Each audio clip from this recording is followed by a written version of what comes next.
Buenas noches. Bienvenido a este espacio de IntelliJuris. El día de hoy continuamos con las charlas de Hablemos sobre Derecho Electoral y en esta ocasión vamos a dialogar sobre las experiencias que nos dejaron las elecciones que se llevaron a cabo en los estados de Coahuila e Hidalgo. Y para ello contamos con dos invitados que son especialistas en la materia, pero que además tienen una gran experiencia en materia electoral. Y nos van a platicar precisamente de lo que sucedió en estas elecciones, qué podemos rescatar de las mismas y cómo vamos o qué se puede implementar en los procesos que están en cursos, tanto federal como locales. Bienvenido Marco Baños, muchas gracias por estar aquí con nosotros. Bienvenido Alejandro González, muchas gracias por acompañarnos el día de hoy. Voy a dar una breve semblanza de nuestros invitados. Bueno, Marco es más que conocido, pero de todas maneras voy a leer su semblanza. Gracias, Rosa María. Y bueno, Marco Baños nació en la ciudad de Pachuca, Hidalgo. Él fue consejero electoral del Instituto Nacional Electoral y también fue consejero presidente provisional del IFE en el mes de febrero de 2014.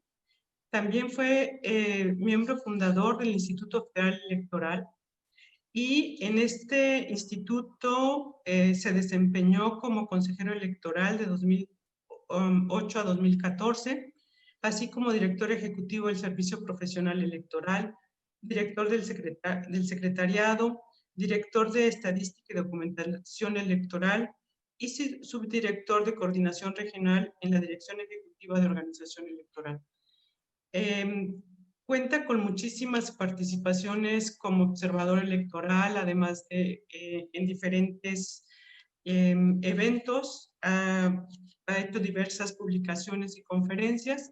La verdad es que me llevaría toda la tarde o la noche dando el currículum de Marco, pero es una persona que cuenta con muchísima experiencia y sobre todo la gran aportación que nos va a dar el día de hoy, pues básicamente es todo lo que él ha vivido y lo que ha realizado en materia de organización electoral. Y bueno, también contamos con la presencia de Alejandro González Estrada. Él es consejero electoral en el Instituto Electoral del Estado de Coahuila. También tiene una amplia experiencia en materia electoral. Cuenta con más de 13 años trabajando en el Instituto Electoral en diferentes posiciones, algunas de ellas, bueno, las menciono: asesor jurídico, coordinador jurídico, director jurídico, secretario técnico, director general, secretario ejecutivo y actualmente, repito, es consejero electoral. Bienvenido, Alejandro, muchísimas gracias por estar aquí con nosotros. Y bueno, pues recordemos, voy a dar un poco el contexto de lo que pasó en este año. Como todos sabemos, nos sorprendió el 2020 con la aparición de un virus que ninguno de nosotros estábamos ciertos de lo que venían y de los efectos que iba a producir en la salud. Y bueno, en el 23 de marzo se declara como una enfermedad grave y se emite un acuerdo por parte del Consejo de Salubridad Nacional en el que establece una serie de medidas para evitar el contagio de la población.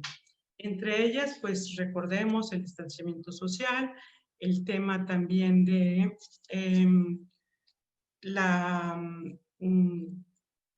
uso de cubrebocas, una serie de medidas de lavarse las manos, etcétera, pero también se suspendieron actividades prioritarias y el confinamiento que se tuvo durante algunos meses Todas esas medidas obviamente hicieron que se tomara la decisión por parte del Instituto Nacional Electoral en abril de este año de suspender 2 procesos electorales que estaban en curso. Era precisamente el proceso electoral en Hidalgo y el proceso electoral en Coahuila. Y bueno, se suspendió, hubo mucha discusión si era necesario o no, pero finalmente se suspendió. Eso ya no lo vamos a discutir el día de hoy. Ya se restablece el proceso electoral, se fija la fecha de la jornada electoral, que es el 18 de octubre, y se celebran los comicios. Pero para llegar a esta fecha del 18 de octubre, pues se tuvo que implementar una serie de medidas para proteger la salud de la ciudadanía. Y es de eso de lo que vamos a hablar el día de hoy. Y yo quisiera iniciar con Marco. Marco, quisiera ver que platiquemos, que nos platiques un poco, dada tu experiencia en materia de organización electoral, cuáles fueron los retos o cuáles fueron los principales obstáculos que tuvo que vencer la autoridad electoral, pues precisamente para instalar casillas, para que la gente fuera a emitir su sufragio el día de la jornada electoral. Bueno, primero, Rosa María, me da muchísimo gusto saludarte de nueva cuenta y, por supuesto, expresar que te recuerdo con un enorme afecto como una de las directoras jurídicas más relevantes que ha tenido el Instituto Federal Electoral en ese momento. Y, por supuesto, eres una jurista y una académica muy reconocida en el país, obviamente en Guanajuato, lugar de donde tú procedes, pero tienes, por supuesto, mi enorme reconocimiento y mi afecto personal por tu trabajo y por tu persona.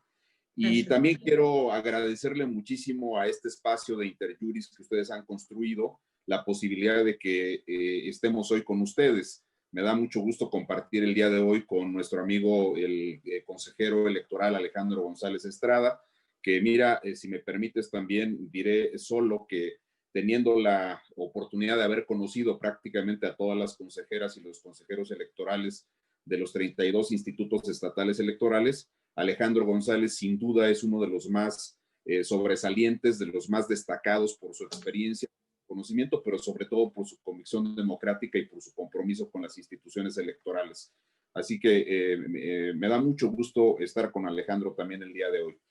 Y creo que el foro es muy adecuado y obviamente la presentación del tema que nos has propuesto, porque estamos en el preámbulo de un proceso electoral que, bueno, no el preámbulo del inicio del proceso, pero sí de las elecciones. El proceso empezó el pasado 7 de septiembre y es un proceso que concita una enorme movilización de partidos políticos, de los ciudadanos, que va a involucrar la renovación de 21,368 cargos a nivel nacional. En el ámbito federal solo estará la renovación de la Cámara de Diputados, los 500 diputados y diputadas, pero en el ámbito de las entidades federativas tenemos 15 gubernaturas que se van a disputar, tenemos 30 congresos locales y 30 entidades también con elecciones de ayuntamientos, que suman un universo global de 1926 ayuntamientos. Entonces, no es un proceso común y corriente, es un proceso de enormes dimensiones, porque además se está dando por primera vez la confluencia de elecciones federales con locales, con elecciones concurrentes en las 32 entidades federativas. Si bien en el 18 hubo concurrencia casi con todas, en aquella ocasión fueron 30, solo el estado de Baja California y el de Nayarit no tuvieron elecciones locales en esa ocasión, sino solo las federales, pero ahora son las 32 entidades con combinaciones de elecciones de gobernador, de congresos locales y de ayuntamientos. Hay lugares donde no tienes ayuntamientos, por ejemplo, en el caso de Hidalgo y de Durango, pues no habrá elecciones de ayuntamientos que acaban de ocurrir concretamente en Hidalgo hace unos días y que será motivo de nuestra conversación del día de hoy. Y por supuesto tienes también un universo de reglas que empiezan a asentarse en las prácticas electorales mexicanas. Tienes el caso concreto de lo que será por primera vez la reelección en el ámbito federal y que ya en los estados de la República empezó en 2017 con Nayarit, pero ya en el 2018, al menos en 20 entidades federativas. Ahora la vamos a tener ahí y tenemos un tema que es muy novedoso, recientemente resuelto por el Instituto Nacional Electoral, que tiene que ver con las reglas de la paridad para que la reforma constitucional del 2019 permita que en el ámbito de las gubernaturas también exista el 50% de mujeres gobernadoras. Aquí hubo una enorme discusión porque en un principio se filtró, ya ves que en el ámbito electoral todo se sabe antes de que se resuelva, así que se supo que había un proyecto de acuerdo donde el INE propondría que se registraran 15 mujeres candidatas por partidos o coaliciones para que, tomando en cuenta que solo hay 2 hoy día en el ámbito nacional, pues entonces, derivado de estas elecciones, pudiera haber por lo menos la mitad de mujeres, garantizar que hubiera la mitad. Sin embargo, la propuesta avanzó y se eliminaron del proyecto original del INE 2 aspectos que son de fundamental importancia. Uno, esa regla que decía 15 mujeres, ahora la regla aprobada dice que deben ser al menos 7, lo cual significa que si alguna coalición o algún partido decide colocar más de 7, pues se podría. Y quitaron también una cosa que es los famosos escenarios de la competitividad, donde también se iba a pedir que el registro de candidatas se hiciera en los lugares donde tuvieran mayores posibilidades de ganar los partidos o las coaliciones. Pero ese es un tema muy complejo por muchas razones hoy día, así que se quitaron los escenarios de las competitividades y solo quedó el tema de que sean al menos 7, y esa parte tiene también un ingrediente importante. Ahora, ciertamente, y lo mencionas muy bien, a partir de diciembre del año pasado, pues en China, lo sabemos, empezó a detectarse el tema de esta pandemia que hoy día, en el caso nuestro, tiene un registro lamentable de más de 96,000 personas que han perdido la vida y de una cantidad enorme de personas que tienen contagios. Estamos viendo cosas como lo que ocurre en Europa, señaladamente en Francia, en España, en Italia, donde hay una serie, ellos ya le llaman allá de rebrotes. Nosotros todavía no alcanzamos a controlar la primera parte de la pandemia, pero ellos ya están con los rebrotes. Y eso modificó sensiblemente muchas cosas que tienen que ver con las elecciones. Y no solamente con las elecciones, sino con todos los ámbitos y con todas las expresiones de las relaciones humanas. La parte que tiene que ver con el trabajo, ahora mismo estamos todavía en un ejemplo de que por vía virtual hemos descubierto cómo podemos estar en una interacción permanente. Esto será motivo de reflexión, sobre todo para las burocracias que estábamos acostumbradas a movernos hacia las entidades federativas, usando boletos de avión, gasolinas y demás. Esto me parece que tiene ahora un replanteamiento importante porque estas plataformas que se han creado a través de Zoom y de otros esquemas para podernos comunicar, pues nos están demostrando que son eficaces y hoy día estamos justamente en uno de esos ejercicios. Pero bueno, el coronavirus replanteó relaciones de trabajo, las relaciones sociales, las relaciones personales. Si tú tienes, digamos, tu familia en una entidad distinta a donde radicas, pues hoy día es más difícil trasladarse para poder saludar a las personas. E incluso si vives en el mismo lugar, hasta en la misma colonia, quizás hasta en la misma calle, pues ya no puedes reunirte con aquella comodidad y con aquella facilidad de antes, porque hay reglas que se tienen que seguir para evitar justamente que el virus se propague con esta situación que ha sido tan lamentable, insisto, en más de 96,000 casos registrados oficialmente en nuestro país. Entonces, tenemos que Idea Internacional ha hecho un seguimiento de cuáles han sido las decisiones que diversos países han tomado en materia electoral y encontramos que alrededor de 90 países y territorios han decidido la posposición de las elecciones y que algunos, el último reporte que revisé, que fue de hace unos 20 días, había al menos 33 países que ya habían tenido que celebrar las elecciones después de la primera posposición que habían hecho con ellas. ¿Por qué? Porque justamente este dilema que está en la discusión actual de si debes o no posponer y organizarlas por organizarlas, porque pues tú tienes que ponderar al final de cuentas el derecho a la salud, el cuidado de la vida de las personas frente a la necesidad de que los procesos eleccionarios continúe en una ruta que permita la renovación del poder público en el margen de las reglas establecidas por las constituciones, y esa parte se vuelve un poquito complicada. Nosotros en el caso de México tuvimos la necesidad de replantear las elecciones originalmente previstas para junio de este año hasta el 18 de octubre en dos entidades federativas que son Coahuila para la renovación del Congreso, ya el consejero Alejandro González nos platicará de ello, y en Hidalgo la renovación de los 84 ayuntamientos. Todavía tuve la fortuna de participar en esas discusiones donde se revisaron diversos aspectos para tomar esa decisión. Por supuesto que la parte jurídica es de una complejidad tal que llevó en su momento a plantear si el INE tenía capacidad para poder ordenar la posposición de las elecciones, porque al final de cuentas el INE tiene una concurrencia en la organización de las elecciones, habida cuenta la redistribución de competencias, de funciones que hizo la reforma del 13-14, pero sabemos muy bien que las fechas específicas para la realización de las elecciones están, sí, en las legislaciones generales, pero también están en las constituciones y en las leyes locales. Y es obviamente atribución de los congresos locales tomar algunas determinaciones con relación a las elecciones. Aquí, al final de cuentas, lo importante fue que se logró construir un consenso amplio con los partidos políticos, con los congresos de las dos entidades federativas, con los gobernadores, hay que decirlo también con toda claridad, con los partidos políticos, y una línea de coordinación también muy adecuada entre el INE y los dos institutos estatales electorales para definir una posposición sin una fecha específica hacia adelante, porque esa posposición se dio a principios de abril y no se fijó una fecha para que se pudiera celebrar la elección. Yo todavía recuerdo haber planteado que se pudiera poner una fecha tentativa. Yo pensaba que habría posibilidades de hacer la elección a finales de agosto o principios de septiembre, pero la realidad nos aventó hasta el 18 de octubre.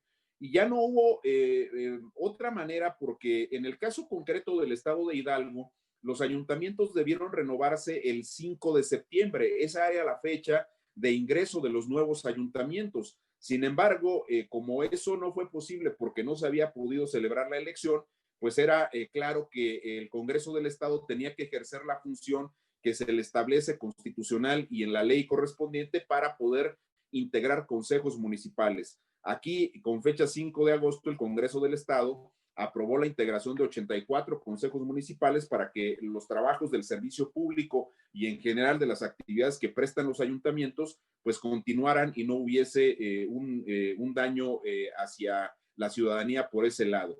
En el caso del Congreso local del estado de Coahuila, ahí la toma de protesta de los nuevos diputados locales es hacia el mes de enero del año que sigue, a principios de enero del año que sigue. Entonces era un poquito más manejable esa fecha. Sin embargo, hemos visto cómo a pesar de que avanzamos estos meses de abril y hasta este momento ya estamos casi a mitad del mes de noviembre, pues estamos viendo cómo, no sé si ustedes coincidan conmigo, pero pareciera que el problema de la pandemia con el virus se ha vuelto un poco más agresiva. Es un virus que sigue lastimando a las personas y que tiene efectos diferenciados según el metabolismo, las condiciones físicas de cada persona, pero de que genera daños, los genera, y entonces está ahí todavía presente, pero en el caso de estas dos entidades federativas era necesario tomar una decisión para poder organizar las elecciones, porque la ley orgánica en el caso de los ayuntamientos del estado de Hidalgo te establece que puedes nombrar consejos municipales solo por 90 días, es decir, del 5 de septiembre 90 días en adelante, y luego después hubieras tenido que inventar un mecanismo para que el Congreso local pudiera designar de nueva cuenta consejos municipales. Pero en el caso Pero de sobre Coahuila, todo la democracia no se detiene, ¿no, Marco? es correcto, O o sea, sea, al final de cuentas, las elecciones son parte fundamental de los procesos democráticos y de los esquemas democráticos que nosotros vivimos. Y no podías tú generar hacia el infinito medidas suplementarias que te vayan permitiendo que funcionen los poderes. En el caso, insisto, de los ayuntamientos está esa posibilidad de que el Congreso nombre los consejos municipales, pero en el caso del Congreso local del estado de Coahuila, tienes una complejidad distinta porque estás hablando de un poder y sabemos muy bien que es de explorado derecho que no se pueden tomar decisiones para beneficiar a los que están en funciones, en ese caso en el Congreso local. Claro. Y obviamente no te podías quedar sin un Congreso local por las atribuciones que tienen, aprobación de los presupuestos y muchas otras cosas que tienen que ver los congresos de los estados. Así que se decidió que fuese el 18 de octubre y para eso se tomaron en consideración algunas experiencias de países que, insisto, ya han tenido las elecciones en medio de la pandemia. Señaladamente, en el caso de América Latina, solamente República Dominicana había tenido ya elecciones y había colocado un protocolo sanitario. Yo creo que algunas de las cosas que ya como observador, ya no como consejero, sino como observador electoral pude ver en el estado de Hidalgo, las voy a compartir a continuación y algunas otras seguramente las comentará el consejero Alejandro González. Pero bueno, una primera cuestión es que evidentemente se replicó una norma que se ha vuelto casi universal, por más rollo que Hugo López-Gatell venga y nos diga, y el presidente López Obrador, que el cubrebocas no es garantía de nada. La verdad es que el cubrebocas ha sido estudiado, yo diría universalmente, y se ha demostrado que te protege, que es una medida muy atinente a protegerte en contra del coronavirus. Así que todas las actividades que han desarrollado los órganos electorales, el INE y en los institutos de Hidalgo y de Coahuila para integrar mesas directivas de casilla y desahogar todas las demás etapas y fases del proceso electoral, se hicieron con estas medidas de protección, el uso de los geles antibacteriales, el uso de alcoholes que matan los virus que generan esta enfermedad, el hecho de la sana distancia, el hecho de que, por ejemplo, en los manuales que se le entregaron a los partidos políticos para el desahogo de las campañas, se colocara que no podías saludar de mano, que no podías abrazar o que no podías besar a una persona durante las campañas y que se recomendaba esencialmente la utilización de las redes sociales para transmitir los mensajes de los candidatos hacia los ciudadanos, pues son las medidas que están en los protocolos que se están siguiendo hoy prácticamente en todos los lugares donde es necesario que las elecciones se lleven a cabo. Ahora, pero ¿cómo se hicieron compatibles, Marco, estos protocolos de sanidad que se establecieron con las medidas que ya tiene el INE y, bueno, los institutos electorales locales para dar certeza de que es el ciudadano el que vota? Ese es un buen punto porque tú recordarás, lo sabes muy bien, que la ley electoral dice que, por ejemplo, no puedes ingresar a las mesas directivas de casilla embosado. Ahora estás ingresando con un cubrebocas y como ahora hay de todos sabores y colores, pues entonces quién sabe si el que va ahí es o no es. Pero al final de cuentas ha permeado una situación que yo sí quiero destacar porque lo vi en diversas casillas acá en la ciudad de Pachuca. Los partidos políticos fueron mucho más anuentes a que digamos, la identificación fuese con la presentación de la credencial de elector y que esa credencial, por cierto, dentro del propio protocolo sanitario, no se le entregaba al funcionario de casilla, que esa es una alteración, vamos a decirlo en el buen sentido, es una alteración al procedimiento legalmente establecido, porque le tienes que entregar al presidente de la casilla la credencial para que él te busque en la lista nominal y luego te entregan las boletas. Ahora solo mostrabas tu credencial de lector, es algo así como cuando vas a alguna de estas tiendas grandotas y presentas tu membresía y ya nomás le pasan ahí el lector óptico en el código de barras para saber que eres Rosa María Cano. Y entonces ya no entregas el documento. Aquí se hizo eso también. Y hubo un detalle que se logró también, digamos, en estos esquemas de revisión comparada.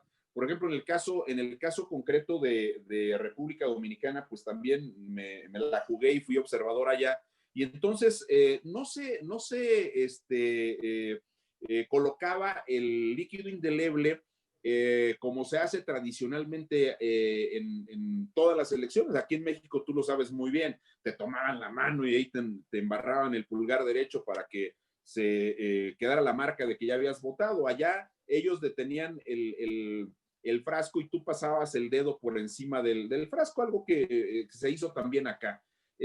Allá en República Dominicana, por ejemplo, colocaban, no se usan allá crayones, sino una especie como estos plumines que sirven para pintar en los pizarrones de los salones de clase, y entonces esos plumones eran desinfectados luego de que la persona cruzaba la boleta. Esa parte allá limpiaban con estas toallitas que se usan para los bebés sin alcohol, pero estas tenían alcohol para matar los bichos, ¿no?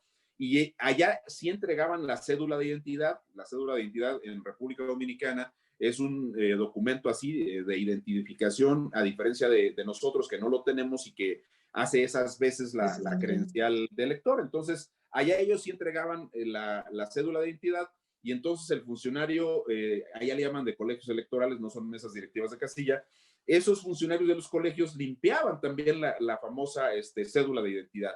Entonces, acá, insisto, nada más la mostrabas y había aceptación de los representantes partidarios y había también una enorme fluidez con los funcionarios de casilla, al menos los que yo pude ver.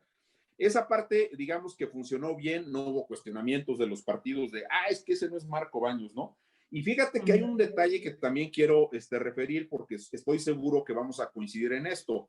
Hemos desarrollado una cierta habilidad para identificarnos a pesar del cubrebocas, o sea, no sé si te ha pasado que vas en la calle o tuviste que ir a una tienda a comprar algunos víveres y te encuentra algún conocido y te identifica pese a que llevas el cubrebocas y tú dices, es que yo no quería que me vieran, no, pues sí te ven y te identifican y entonces esa parte se hizo muy amena, muy agradable, por cierto, insisto, con una gran solidaridad, porque ya nomás imagínate que el partido dijera, a ver que se baje el cubrebocas, pues entonces dejaría sin efecto la medida de control sanitario.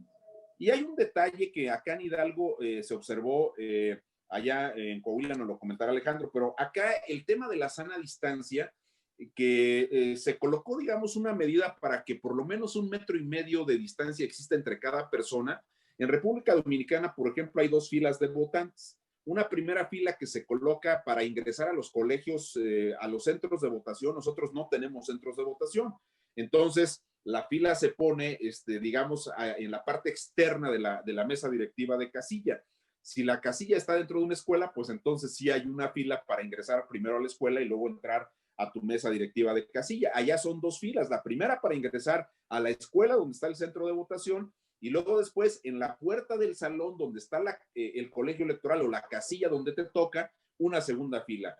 Y ahí sí, mira, debo decirte que, por ejemplo, los dominicanos tuvieron toque de queda hasta 3 días antes de la jornada electoral que tuvo verificativo el 5 de julio. Entonces, los dominicanos son como los veracruzanos nuestros, son tropicales, son dichacharacheros, les gusta el contacto físico, se abrazan, platican, se juntan. Entonces, la medida de la sana distancia, igual que en Dominicana, en el caso concreto de Hidalgo, se observó de manera indistinta. No es una medida en la cual nosotros digamos hay una plena y eficacia aplicación de la misma, porque depende de 2 cosas esencialmente. Uno, del nivel de conciencia que tengan las personas respecto de la problemática que se genera si estás en contacto con otras personas. O sea, lleva educación cívica, Marco, también. Sí, claro.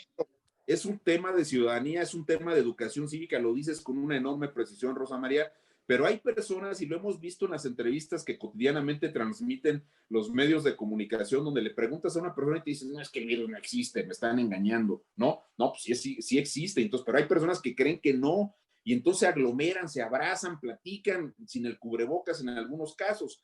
Que esta medida, digamos, se observó mejor, pero la sana distancia es indistinta. Hay lugares donde sí se aplica de manera correcta porque el ciudadano puede hacerlo y nosotros no tenemos, como en el caso de Dominicana, una policía electoral que esté vigilando la aplicación de la sana distancia. Entonces, insisto, ese es un tema donde habrá que trabajar con un mayor nivel de concientización de parte de las autoridades electorales, que por cierto hicieron un gran esfuerzo y lo hicieron muy bien.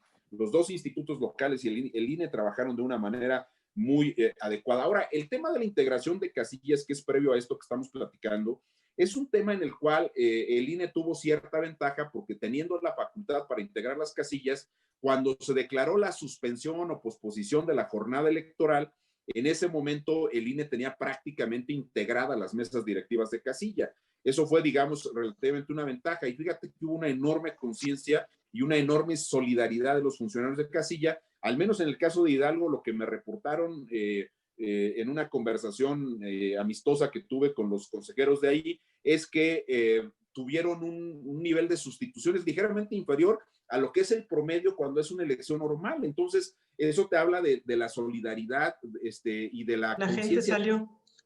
que la gente fue a integrar la casilla primero. Esa es la primera parte. Ya en términos de votación, acá en Hidalgo te decían las encuestas que iba a votar el 30%, 33% si acaso. No, votó arribita del 50%. Y allá en Coahuila fue casi el 40%. Entonces, nosotros sabemos que las elecciones intermedias son complicadas por el tema de la participación, pero estas elecciones, con todo y la pandemia, tuvieron esas connotaciones. Ahora, hay un tema que me parece que es de mucha importancia, Rosa María, que creo que vale la pena que lo comentemos de rápido. Se hicieron pruebas piloto que por primera vez aplicadas por el INE han demostrado la eficacia de las urnas electrónicas. Hay una enorme discusión de que si las urnas pueden ser viables, que si no pueden ser viables, que si los costos, que si la parte jurídica. Yo te puedo decir que lo que vi es que primero fue muy lamentable que la reforma del 13-14 haya dejado sin efecto las experiencias que habían acumulado el Instituto Electoral de Coahuila, el de Jalisco y la Ciudad de México, que señaladamente habían hecho un gran esfuerzo y habían sentado precedentes que ponían en ruta la implementación del voto electrónico por vía de las urnas electrónicas para recibir y contabilizar los votos. Hoy día, la medida de la casilla única que se estableció con la elección del 13-14 te ha generado, sí, una cierta agilidad en la forma de la votación y no una dispersión para 2 mesas. La gente recibe todas las boletas y ejerce su derecho de voto en las elecciones locales y federales. Pero el problema es cuando termina la jornada electoral y vienen los escrutinios y cómputos. Hay un enorme trabajo que tienen que desarrollar los funcionarios de casilla y entonces creo que la urna electrónica tiene que funcionar adecuadamente. Y yo digo con toda claridad, lo que yo vi, yo voté de entrada en una urna electrónica acá en la ciudad de Pachuca, la bella Irosa, por cierto. Acá voté en urna electrónica y mira, me llevé no más allá de 25 segundos, fue de una enorme rapidez, de una enorme precisión.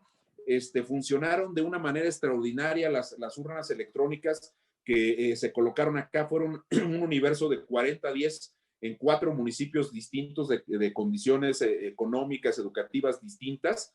Y en el caso de Coahuila fueron 54, pero acá fueron solo 40 y funcionaron todas sin problemas. Nada de que la batería no jaló, que las 10 horas no, sí jalaron las baterías. ¿Y la sí, credibilidad? ¿La gente creyó en ellas? Claro que sí, porque la gente votó en ellas y votaron personas de niveles educativos diferenciados. Entonces, yo creo que es un ejercicio que debe ser difundido en materia de resultados por parte del instituto y que debe dejar una constancia plena de que lo que he venido, al menos en mi caso, diciendo desde hace varios años, el hecho de que no tengamos un voto electrónico hoy día, que nos genera este tipo de complicaciones todavía, aunque de todas maneras sería presencial, pero podríamos tener mayor celeridad en los trabajos de las mesas directivas de casilla y evitar que la gente esté más expuesta al tema del coronavirus y demás. Pero era un tema de mediciones políticas por los partidos y la verdad de las cosas es que los partidos políticos siguen pensando que pueden hacer cosas truculentas con los paquetes electorales. Eso hay que decirlo con toda claridad. Y mira que lamentablemente hay un caso que tendrá que ser revisado con mucho cuidado en el caso de Hidalgo, porque el municipio de Tulancingo tuvo en el cómputo municipal 10 paquetes electorales en los cuales se anularon muchos votos, pero las marcas de la anulación están muy extrañas. Lo digo porque leí un informe que se presentó al Pleno del Consejo General del Instituto Local de Hidalgo y en ese informe se dice, haz de cuenta que usaron el crayón INE, que es así, tinta negra, algo así, y que venía un segundo emblema marcado con lápiz o con pluma. O sea, no es la misma, no es el hecho de que el mismo lápiz utilizado. Está muy extraño lo que aconteció en ese tema y creo que lamentablemente si este tema se acerca a una práctica indebida y algún capacitador, algún funcionario de casilla permitió que se abriera el paquete, sería una cosa muy lamentable. No estoy acusando, estoy diciendo que el informe dice eso y a mí me parece muy extraño que las marcas sean con plumas distintas. Esa parte sí no tiene ninguna lógica, pero en general esas mediciones de los partidos para que, no, pues vamos viendo a ver cómo se da el prep a lo largo de la noche y eso no creo que jale más. La urna electrónica en 5 minutos te da el acta, tú podrías tener a las 10 de la noche un resultado de la elección presidencial a nivel nacional. Y evidentemente el costo de las urnas se prorratea porque no pagarías boletas electorales. La estrategia de la capacitación electoral que se pagó en el 2018 fueron 2.842 millones a nivel nacional. Ahora el INE está presupuestando arriba de 3.400 millones de pesos para la integración de 165,000 casillas y obviamente no pagarías boletas y un conjunto amplio de papelería. Y por supuesto ya no tendrías necesidad de tener preps ni nada de eso. Si tú sumas toda esa cantidad de dinero que se hizo algún estudio durante las discusiones de la posible reforma en el 19, pues tendríamos que habría recursos suficientes para comprar alrededor de 254,000 urnas, pero nada más necesitas 165,000 para este proceso. Entonces, son además aparatos que son reciclables. Si no, ahí están las del propio Coahuila, las de Jalisco, que son las que se usaron ahora en estos simulacros de Hidalgo y de Coahuila, y entonces vemos cómo esas urnas se pueden reutilizar y evidentemente generas enormes ahorros. No este rollo ahí de ahorre porque la austeridad es hoy día la moda en el gobierno federal y entonces quitemos a los soples y a los tribunales estatales porque gastan mucha lana. No, bueno, vamos siendo serios en la discusión. Claro. Y yo creo que ahí tienes elementos para esto. Termino esta primera parte de mi exposición diciendo lo siguiente. A mí me parece que los mecanismos implementados por vía de cuestiones suplementarias que modernizan un poco el trabajo electoral, las plataformas para el registro de los candidatos, los mecanismos de capacitación a distancia también de los funcionarios de mesa directiva de casilla, en fin, un conjunto de hechos y de medidas que se tomaron para poder garantizar el buen desahogo de los procesos electorales se van a replicar en este proceso que sigue. Y yo pienso que estamos en la antesala de impulsar medidas que modernicen, actualicen y que al mismo tiempo protejan a la salud de las personas en el desahogo de las elecciones locales y federales. Así que me parece que en el arranque de este proceso y en lo que van a ser unas campañas electorales, pues entonces intensas, pues entonces tendrás que replantear que las redes sociales transmiten adecuadamente los mensajes, que tendrás que replantear los esquemas de la fiscalización, sí, pero evidentemente se trata de que cuidemos la salud de todas las personas y obviamente la vida de todos quienes participan en las elecciones. Dejo aquí mi primera intervención, Rosa María, y por Gracias, supuesto, Marco. más adelante estaré atento a lo que ustedes ordenen. Muchas gracias. Alejandro, bueno, después de esta plática que nos acaba de dar el maestro Marco Baños, ¿qué nos podrías platicar tú sobre la experiencia en el estado de Coahuila y sobre todo en materia también de capacitación, como lo acaba de señalar Marco, en materia de costos y la experiencia? ¿Cómo vivieron ustedes la experiencia de la urna electrónica? ¿Qué nos puedes platicar de las experiencias específicas en organización electoral que se dieron en tu entidad? Bien, yo empezaría un poco tomando con lo que cerró el consejero Marco Baños, agradecer mucho la invitación y las palabras que se dieron al inicio. Y yo diría lo siguiente, en cuanto a costos, una elección realizada con este fenómeno como el que tenemos es más compleja y es más cara. Este tema de la nacionalización de las elecciones, si ustedes lo revisan, el costo de las elecciones se ha duplicado de una manera increíble y esto tiene que ver mucho con la manera en la que se van desarrollando lo que te piden para hacer las elecciones. Yo iniciaré con lo siguiente.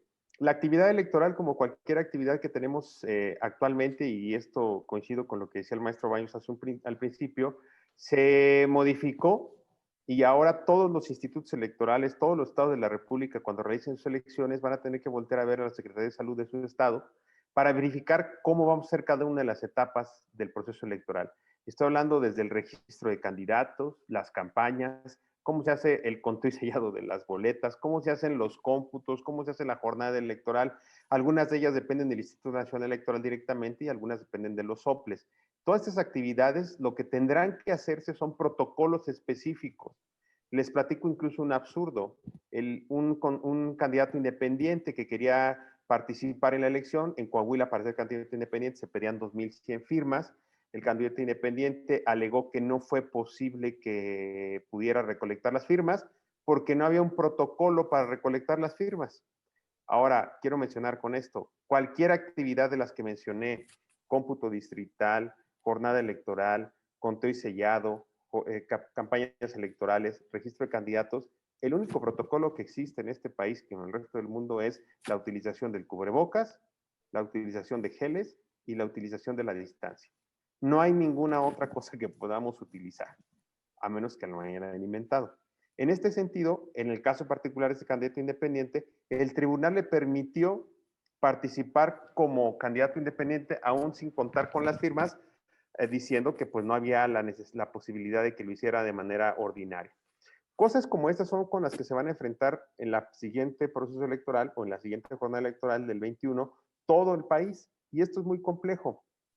Incluso cuando hablábamos de los costos, el costo normal de una casilla se va a modificar como el costo normal del funcionamiento de cualquier cibercafé, cafetería, restaurante, carnicería o cualquier otra actividad humana que estamos realizando en la cual todos los que trabajan en un lugar tienen que tener ahora cubrebocas, gel, tapete, sanitizante, toda una serie de circunstancias que pide cualquier tipo de entidad de salud actualmente, y eso implica una modificación a los presupuestos en cada elección.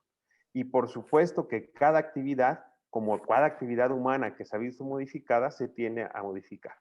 Ahora, yo diría lo siguiente, yo invitaría a que revisaran los protocolos que se hicieron en cada una de las entidades del país, como Hidalgo y Coahuila, para esta elección, para que pudieran tener una idea de cuáles son los mecanismos que se tienen que realizar al interior de cada estado de la República, pero sí dejar una regla general. Cada estado de la República, en atención a las circunstancias que tiene, deberá de revisar con cada entidad de salud de su estado cuáles son las reglas que tienen que utilizarse. Hoy mismo las circunstancias de un estado a otro son muy diferentes, de una región a otra son muy diferentes, y eso implica un trabajo de planeación para las autoridades electorales que no teníamos en el radar, digamos así. Yo quiero señalar una cosa muy importante y solo quiero hacer una provocación a lo que decía el maestro Baños. Las urnas electrónicas funcionan y no han dejado de funcionar porque acaban con el negocio de las elecciones. Dicho en otras palabras, las urnas electrónicas funcionan perfectamente bien desde hace muchísimos años y lo único que no ha dejado que funcionen es que es un negocio gigantesco realizar las elecciones en papel. Lo pongo en ese sentido y pongo dos consideraciones para que la gente lo valore. Hoy en día, la capacitación, como lo mencionó el maestro Baños, se tiene que hacer de manera presencial. Sí, nada más que hay un detalle. Hoy, de manera presencial, no se puede hacer casi nada. Entonces, cuando tú planeas haciendo la capacitación de manera presencial en unas circunstancias en las que no lo puedes hacer, pues es básicamente tirar dinero a la basura. Hoy, la capacitación de todas las figuras en todos los conceptos de la actividad electoral tiene que ser una capacitación virtual. Hoy, para enseñarle a un funcionario de casilla, para enseñarle a un representante de partido, para enseñarle a un funcionario electoral en las juntas distritales, municipales, consejos o como se llamen, el objeto o el objetivo tendría que ser hacerlo de manera virtual para que a través de esos mecanismos virtuales los funcionarios puedan saber cómo y qué deben hacer durante la jornada electoral. Y hay una circunstancia que es muy importante. Cuando platicas tú cómo se hacen valer estos protocolos, pues yo solamente pongo un ejemplo. Cuando cada uno de nosotros sale a la tienda de conveniencia que le quede más cercana a su casa, cuando acude a la gasolinera, cuando acude a la panadería, a la carnicería, lo que sea, ve uno el sinnúmero de actividades y de acciones que cada ciudadano comete. Es decir, hay quien tiene sana distancia, hay quien tiene cubrebocas, hay quien te platica sin cubrebocas, hay quien sale con calentura de su casa. Esta circunstancia se va a dar en la jornada electoral. Y es muy difícil que el presidente, casi autoridad máxima en la jornada electoral, decida llamar a la patrulla para que se lleve al funcionario, a la persona que no quiere trabajar con los protocolos que están previstos. Dicho de otra manera, creo que nos tenemos que normalizar en esta pandemia y todas nuestras actividades se van a tener que adecuar a las circunstancias que vivimos en cada una de las entidades de nuestro país. Y esto es un reto que sin duda todas las autoridades electorales van a tener que tomar, pero sobre todo, y lo que decían y decían muy bien, el nivel de capacitación, el nivel de educación cívica, el nivel de compromiso social que corresponda a cada ciudadano, es lo que va a hacer que las elecciones se realicen de una manera más adecuada en un lugar o en otro. Van a empezar a llegar, hace muchos años, yo tengo ya más de 20 y lo he visto, esta circunstancia que decían, es que se permite o no entrar con celular a la casilla. La circunstancia acá es, se permite o no entrar con cubrebocas a la casilla. Esto va a determinarse, hoy son 32 estados de la República con una política diferenciada acerca del uso del cubrebocas. El año que entra en la elección de 2021, ¿cómo se va a determinar que se utilice o no cubrebocas? Gel o no antibacterial. Incluso con esto que mencionaba el maestro Baños cuando decía, es que se va a mostrar solo la credencial del elector. Si uno analiza lo que pasó en la pasada jornada electoral en los dos estados, va a encontrar uno como hay casillas en las que no se tocaba la credencial, casillas en donde sí te recogían la credencial, y esto no tiene que ver con que el INE o los OPLES capaciten o no bien, tiene que ver en cómo los ciudadanos, desde su perspectiva, se van a cubrir o no en este tema de la pandemia. Yo quiero dejar muy claras algunas circunstancias en particular que tienen que ver con temas de costos en cuanto a que los protocolos sanitarios para cada una de las actividades tiende a modificar la manera en que se hacían las elecciones en este país.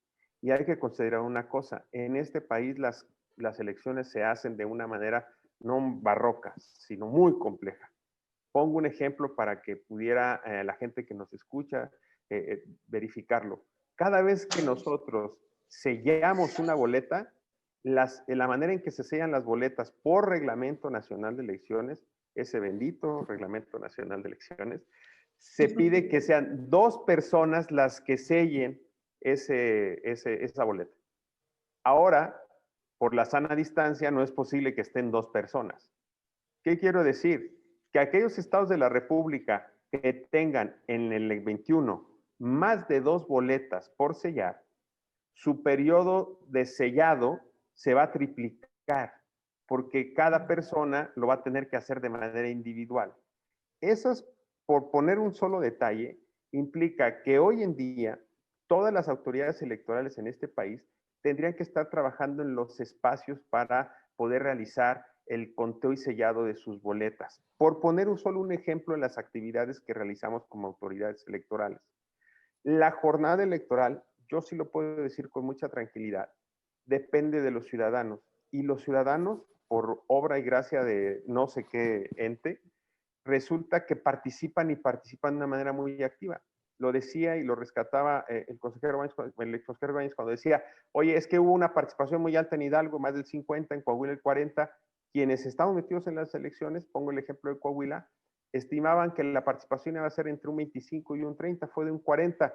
Cuando revisas que en Quintana Roo y en Tamaulipas, en las elecciones de 2018, donde únicamente hubo elecciones de diputados, solamente participó el 20% de los ciudadanos, y que en Coahuila, en medio de la pandemia, con solo elección de diputados, participó el 40%, es un éxito de participación la elección en Coahuila. Lo menciono porque a veces se piensa que los ciudadanos no están tan comprometidos con el tema, y sí están muy comprometidos cuando se trata de tomar en cuenta las elecciones, y por eso creo que la pregunta que planteaba el consejero cuando decía, es que hay muchos estados y muchas entidades a nivel mundial que han pospuesto las elecciones. Hoy en día creo que el ejemplo de Coahuila y de Hidalgo nos permite mencionar que no hay necesidad de posponer las actividades, porque se trata de una actividad que se hace un solo día, sí, con mucho trabajo y con muchos cuidados, pero que no impacta de una manera extraordinaria en la propagación o no de este virus. Quiero mencionar un elemento más que me parece muy importante a la luz incluso de lo que estamos viendo ahora en el proceso electoral de Estados Unidos con esto de los recuentos, y que va a razón de lo que mencionaba el consejero Baños, y con esto voy a tratar de cerrar un poco la intervención. La capacitación de los funcionarios de casilla se vuelve muy complicada cuando estás sin contacto físico. Entonces, cuando un CAE o un capacitador visita diferentes casas y en algunos domicilios le permitirán entrar, acercarse, o a veces a una distancia muy alejada, o de plano no acercarse, la capacitación tiene que hacerse como de manera remota. ¿Esto en qué impacta?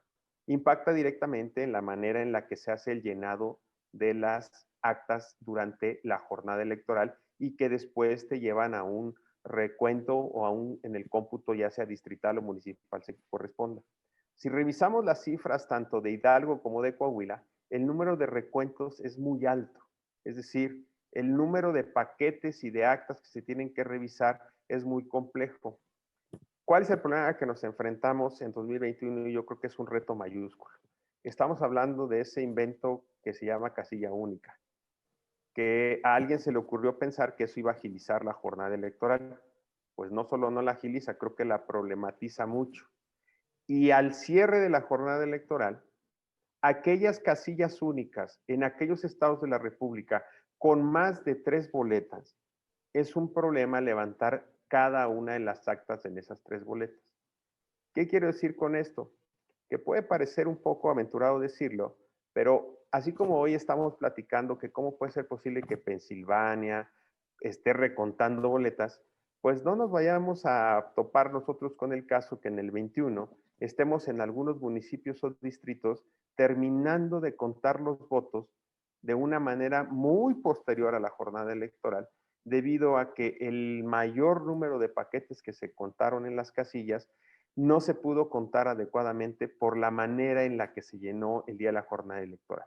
Bajo 3 factores y con esto cierro. 1, el día de la jornada, los funcionarios de casilla que están en la casilla y aceptan participar, quieren retirarse a su domicilio lo más rápido posible porque estuvieron expuestos durante la jornada electoral.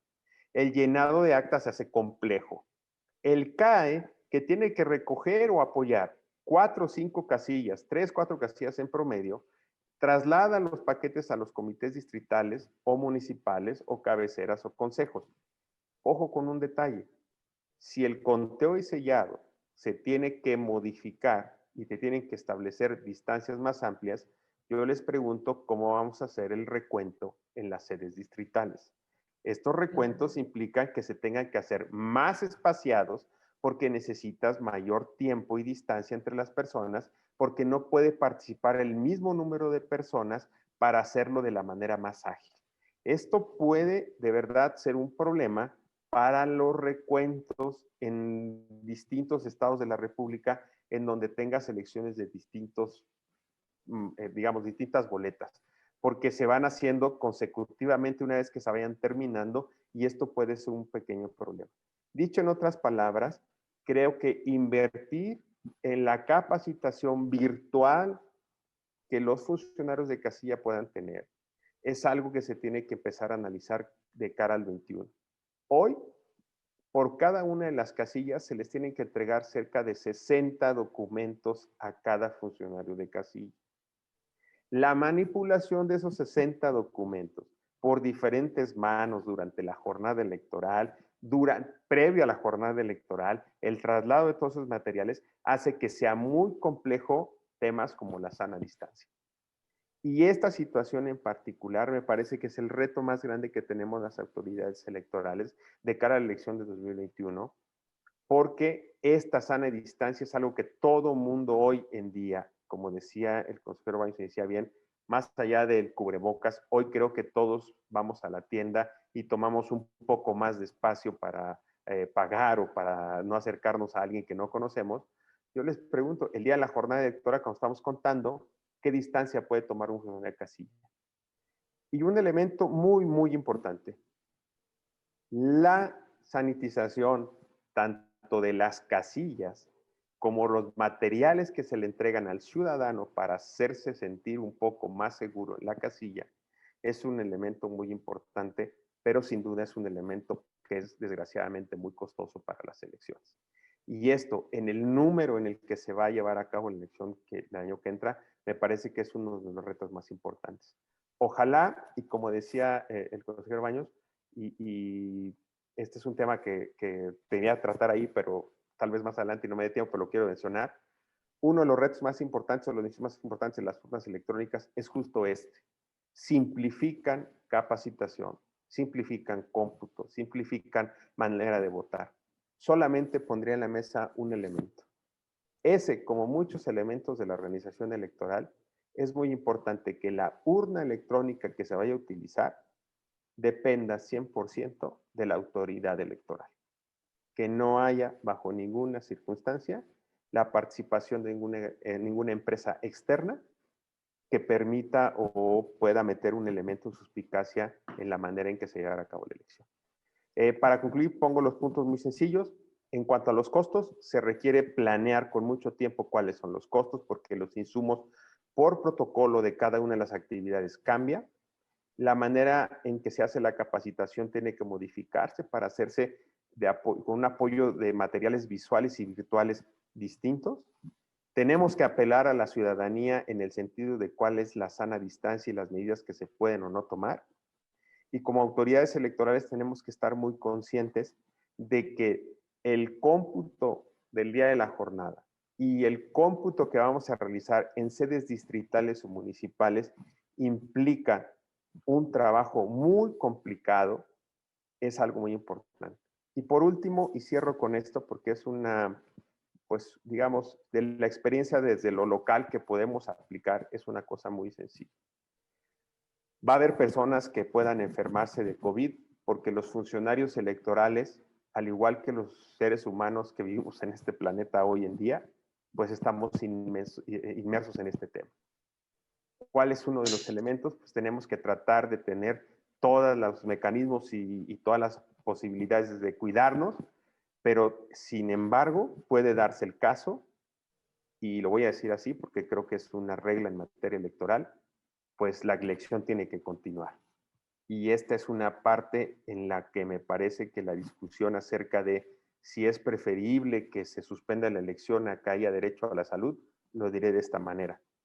Todas las actividades humanas en medio de una pandemia como la que estamos van a tener que continuar.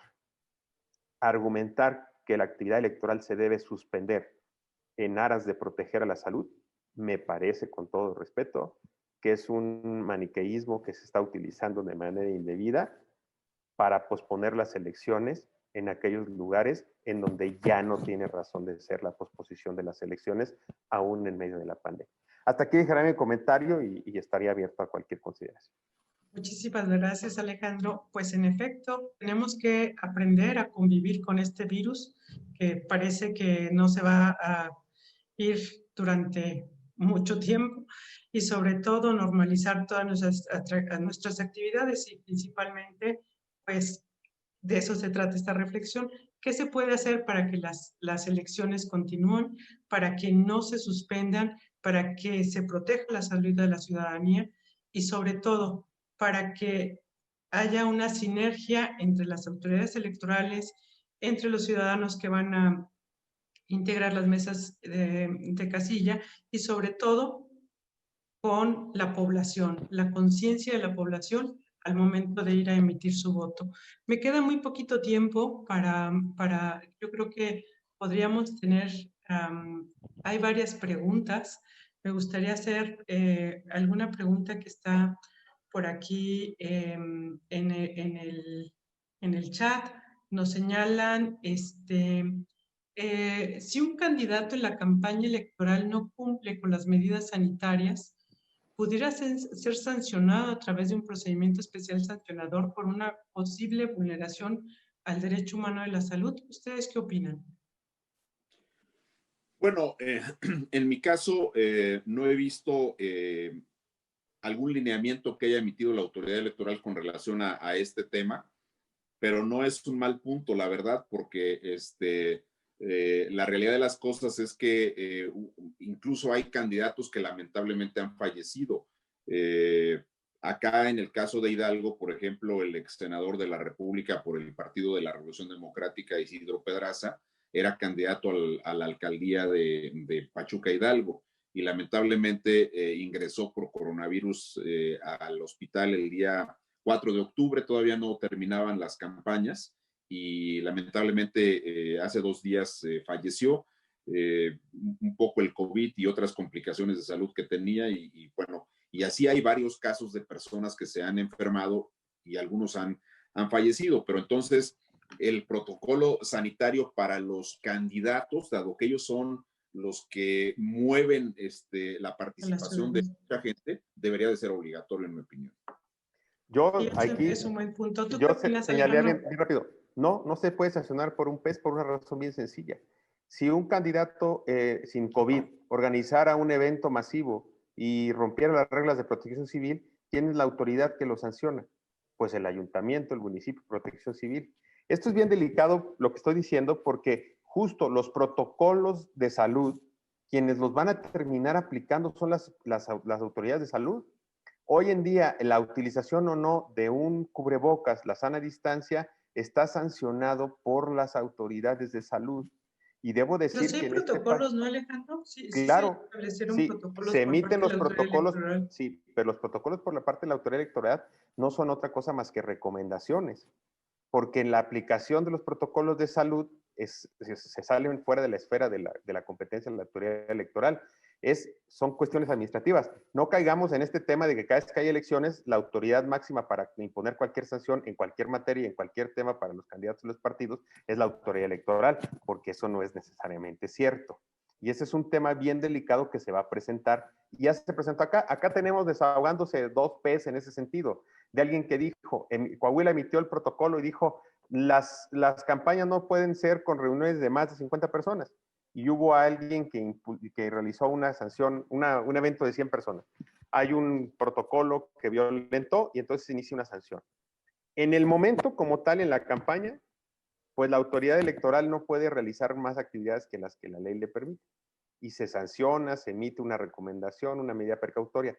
Pero la sanción como tal depende de las autoridades de salud e incluso de los municipios. Hoy en día, si alguien organiza un baile, bueno, no sé, es que aquí lo menciono porque cada una de las entidades del país tiene reglas distintas para la aplicación de las reglas de COVID. Y cada municipio, a veces dentro de cada estado de la República, tiene reglas diferentes. Hay lugares en donde no puedes hacer una fiesta particular, hay lugares donde sí, hay lugares donde se puede hacer una concentración masiva, donde no. Creo que aquí, y lo voy a decir con todas sus letras, va un poco en el sentido de lo que me platicaba el consejero Baños cuando decía, hay casillas en donde se ve con mucha claridad cómo la gente toma su sana distancia y hay casillas en donde no. Mi pregunta o mi respuesta a la pregunta que nos hacían es, bueno, ¿quién es el encargado de imponer el orden en la casilla? Ah, pues el presidente de la casilla. ¿Con auxilio de quién? Ah, pues de la autoridad. ¿Y qué autoridad se va a ir a meter a separar a los funcionarios de casilla de los ciudadanos para que tomen su sana distancia? Yo no creo, con todo respeto, que en la elección de 2021 vayamos a ver a las policías municipales interviniendo en las casillas para que haya sana distancia. Como yo no veo ningún mitin político que vaya a ser suspendido por la autoridad municipal porque excedió el número de simpatizantes o convocó a un baile. Porque imagínense ustedes el problema político en el que están ante las autoridades y hasta dónde va a llegar el tema. Es un tema de responsabilidad.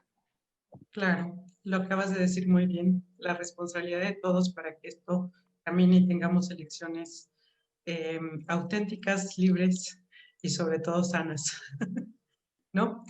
Bueno, pues ha sido un placer platicar con Marco, con Alejandro. Y bueno, por ahí hay una pregunta sobre los protocolos para el COVID. Pueden verificarlos en las páginas del INE, ya no les damos por ahí respuesta en el chat a la pregunta, pero sobre todo solamente me resta agradecer nuevamente a Marco la participación que nos has dado el día de hoy con toda tu experiencia en organización electoral. Eres bienvenido en este espacio, espero que no sea es la primera y espero que no sea la última vez que estás con nosotros, sino que continúes participando. Igualmente, claro. Alejandro, eres bienvenido a este espacio, esperamos tenerte nuevamente en algún otro momento. Gracias. Pues buenas noches, muchas gracias. Gracias, Rosa María, gracias Alejandro. Buenas noches, hasta luego.